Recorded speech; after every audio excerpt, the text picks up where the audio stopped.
كتير مننا بيعاني من مشكلة وجود الفراغات ما بين الأسنان بالشكل ده، وبيبقى طول الوقت بتحطه في مواقف محرجة، خصوصا في المناسبات وكده. لما بيجي يضحك ما بتبقاش سنانه شكلها أحسن حاجة، ودايما بتبقى مكسوف إن أنت تضحك وأسنانك تبان. فأنا بقى جايلك في الفيديو ده عشان أقولك على أشهر الأسباب بتاعة فراغات الأسنان دي، وكمان هنتكلم عن أبسط الطرق اللي أنت ممكن تستخدمها عشان تعالج بيها الفراغات دي اللي بتكون عندك ما بين الأسنان.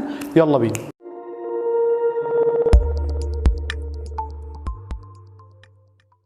السلام عليكم، معكم دكتور مصطفى هيكل، برحب بكم في فيديو جديد. اول مشكله معانا اللي العيان بيجي يشتكي منها في العياده هي وجود الفراغات ما بين الاسنان. اول حاجه بعملها هو ان انا بحدد الاول سبب مشكله فراغات الاسنان دي ايه، وبعد كده تاني خطوه بعملها هو ان انا بحدد طريقه العلاج بتاعه مشكله فراغات الاسنان. فاول حاجه هنتكلم عليها هي اننا نعرف الاسباب. اول سبب بقى معانا من اسباب فراغات الاسنان هو الجينات او العامل الوراثي.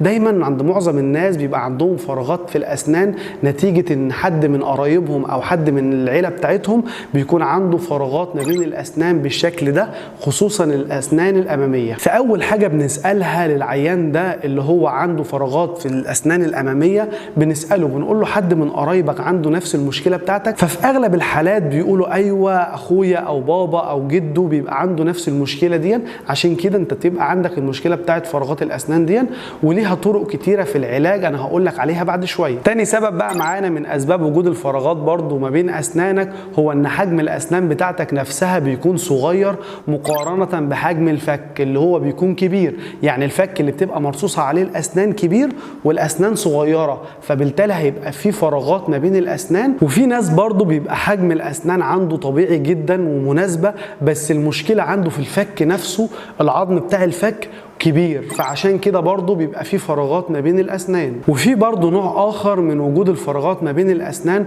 هو ان اسنانك كلها بتبقى طبيعيه جدا، بس بتيجي عند السنه اللي هي جنب الناب اللي هي اسمها اللاترال. السنه دي بتكون حجمها صغير، اسمها بيج شيب لاترال.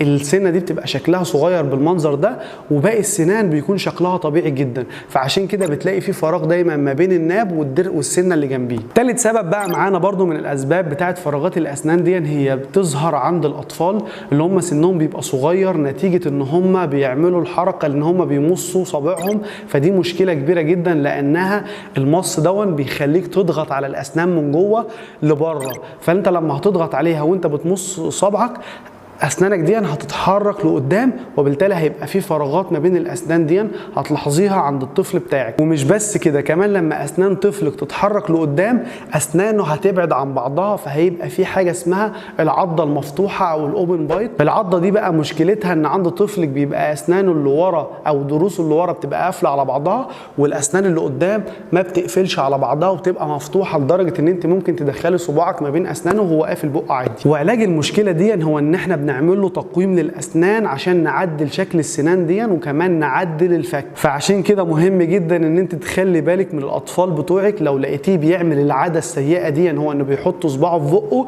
لازم تمنعيه فورا، لان دي مشكله هتسبب له مشاكل تانية كتيره قوي.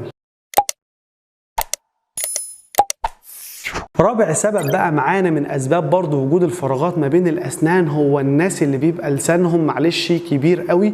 فاللسان لما بيكون كبير قوي غصب عنه بيدفع الاسنان لقدام. يعني اسنان لو انت قافل بقك ولسانك كبير، لسانك طول الوقت بيبقى ضاغط على الاسنان من جوه، فبالتالي هيحركها لبره، فهيبعدها عن المسار بتاعها او الترتيب بتاعها المناسب، فبالتالي لما هي هتتحرك لقدام هيبتدي تظهر فراغات ما بين الاسنان. نيجي بقى لخامس سبب من اسباب وجود الفراغات ما بين الاسنان، وده اغلبنا تقريبا ممكن يكون اتعرض ليها، هو مشكله فقد الاسنان، او ان انت خلعت ضرسك نتيجه مثلا ان ضرسك كان مسوس قوي فما كانش نافع فيه حشو فخلعته، او ان انت تعرضت لحادث مثلا وضرسك اتكسر فاضطريت ان انت برضو تخلعه. دي كلها اسباب من اسباب ان انت تخلع ضرسك.